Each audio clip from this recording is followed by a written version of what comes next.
pemangku mata kuliah pembelajaran tematik terpadu Bapak Haji Heru Muslimin MPD dan teman-teman kelas 4B.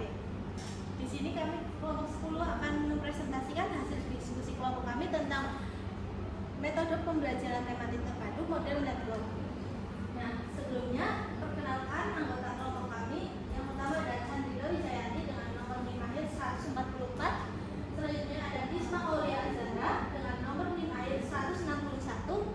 Kemudian ada saya sendiri Maying Mas Prasetyo dengan nomor NIM akhir 163. Dan ada Nova Dwi Desmana dengan nomor NIM akhir 173. Dan yang terakhir ada Lila Lugawa dengan nomor NIM akhir 176.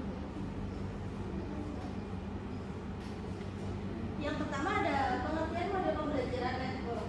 Nah, pembelajaran terpadu model network adalah model yang memadukan berbagai pengetahuan, keterampilan, dan sumber daya dari berbagai bidang keahlian anak yang dijalin dalam proses kerja untuk memecahkan masalah yang dihadapi atau diminati anak.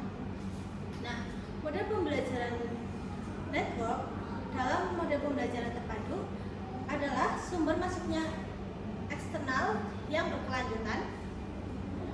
Model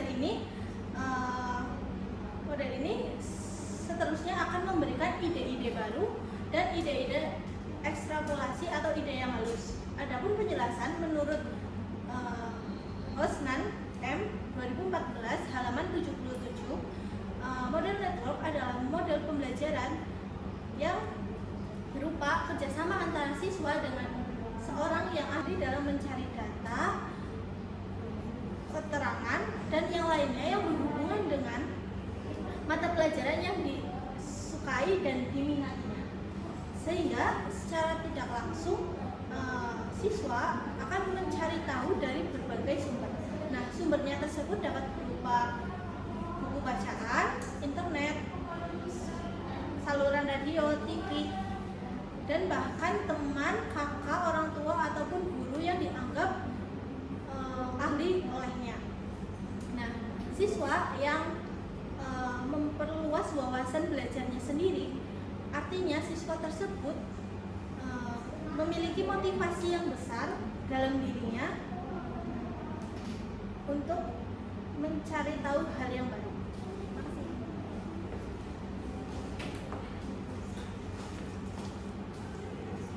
Selanjutnya ada karakteristik model pembelajaran network. Forgetty 19 dan 1 menjelaskan beberapa karakteristik pembelajaran terpadu network, yaitu yang pertama ada potensi terciptanya sumber belajar antara banyak pihak yang membentuk sebuah jaringan.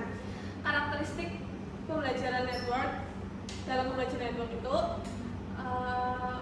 berbagai pihak, guru, siswa, institusi, ahli, komunitas, dan lainnya itu saling terhubung dan membentuk sebuah jaringan kolaboratif.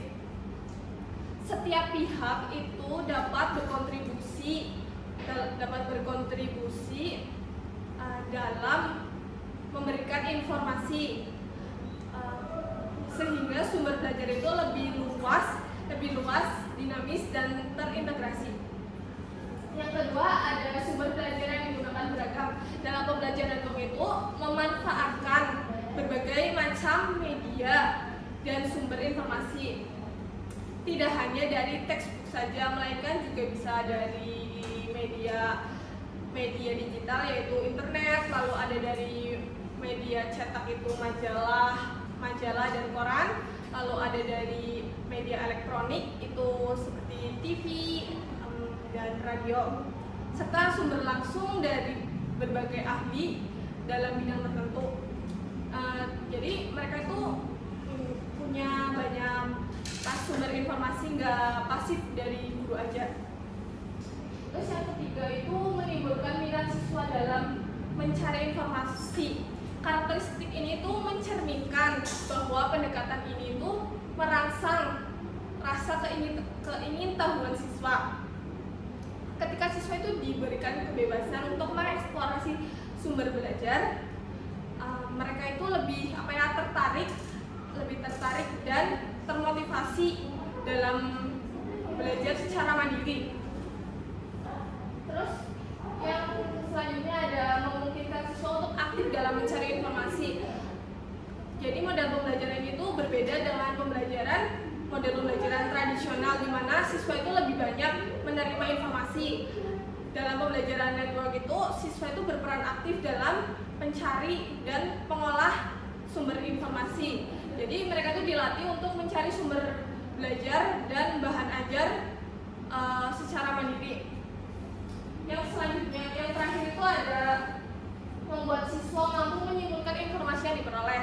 Setelah mereka memperoleh informasi dari internet, dari Google, dari majalah, koran, TV, dan lain-lain itu, mereka itu dilatih untuk mengorganisir, menganalisis, serta menyimpulkan data yang mereka dapatkan. Hal ini tuh menekankan pada kemampuan berpikir kritis di mana mereka itu tidak hanya menyerap informasi yang mereka baca, tetapi juga dapat menyimpulkan secara relevan.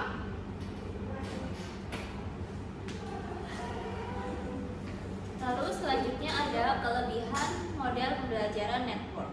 Yang pertama ada proaktif dan alami, yaitu dalam model ini siswa tidak hanya duduk diam mendengarkan guru, tetapi juga terlibat aktif untuk mencari dan mengeksplor informasi.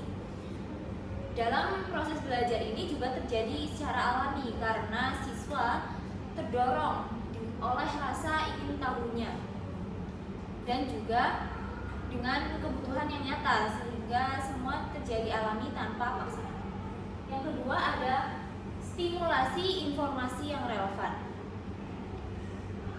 Siswa diajak untuk mencari informasi yang sesuai atau berkaitan langsung dengan topik atau masalah yang sedang dipelajari, sehingga siswa tidak hanya mendapatkan informasi yang banyak, tapi juga akan mendapatkan apa yang benar-benar bermanfaat dan juga sesuai dengan kebutuhan belajar. Yang ketiga ada pemanfaatan beragam sumber belajar. Pada poin ini, siswa tidak hanya mengandalkan buku pelajaran ataupun guru yang mengajar, tetapi bisa mendapatkan informasi dari berbagai media seperti internet, dari artikel, video pembelajaran, forum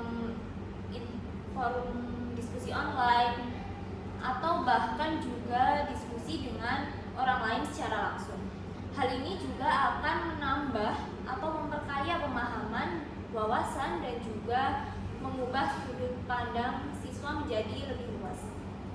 Selanjutnya, meningkatkan minat belajar. Karena pembelajaran model network ini bersifat fleksibel, interaktif, dan juga sesuai dengan dunia digital siswa saat ini, maka proses pembelajaran akan menjadi lebih menyenangkan dan juga bermakna, karena siswa juga lebih antusias dan tidak mudah bosan. Yang terakhir, mengembangkan kemampuan penalaran. Model ini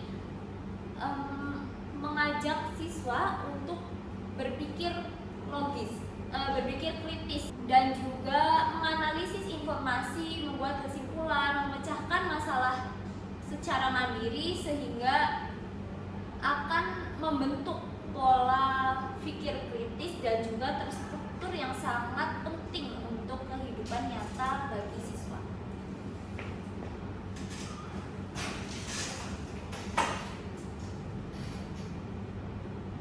Kekurangan model pembelajaran network. 1. Motivasi siswa bisa berubah-ubah. Motivasi siswa berubah-ubah bisa dikarenakan karena kurangnya pengawasan. 2. Potensi bentrokan ide. Biasanya potensi bentrokan ide terjadi karena latar belakang yang akan mengakibatkan keburukan. 3. Guru harus bekerja lebih keras. Karena dalam pembelajaran network, guru harus lebih jelas untuk mengajar.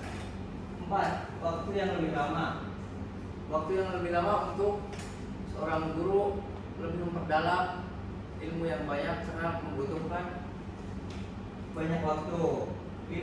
Pembelajaran terpisah dapat membatasi pemikiran holistik.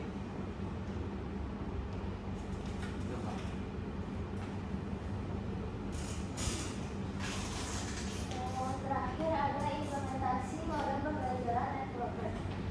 Metode network learning atau pembelajaran dalam jaringan bagi guru yakni berupaya memanfaatkan berbagai macam sumber belajar yang menggunakan media alat elektronik dan mengoneksi ke jaringan internet atau e-learning.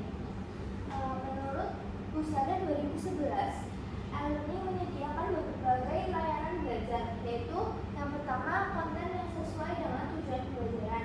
Yang kedua ada metode yang digunakan instruksional, misalnya contoh dan praktek untuk membantu belajar.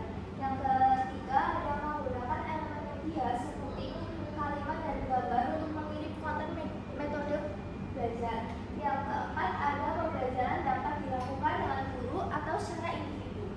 Yang kelima menumbuhkan pengetahuan dan metode baru yang berhubungan dengan pembelajaran. Nah, implementasi langsungnya pembelajaran seni budaya di kelas 4 dengan tema kearifan lokal, guru membuat proyek virtual field trip dengan kolaborasi menggunakan Google Earth.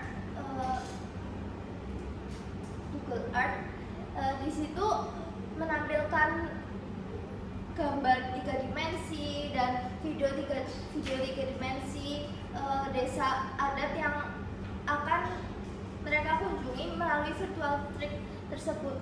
Ya, yang kedua bisa dengan Google Meets.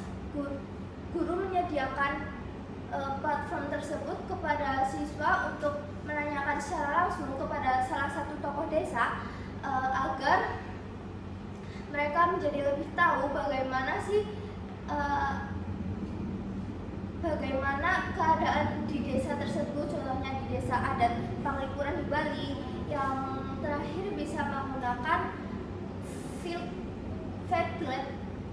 Padlet, ya kolaborasi dapat menggunakan untuk kolaborasi menggambar peta bersama dengan guru maupun siswa.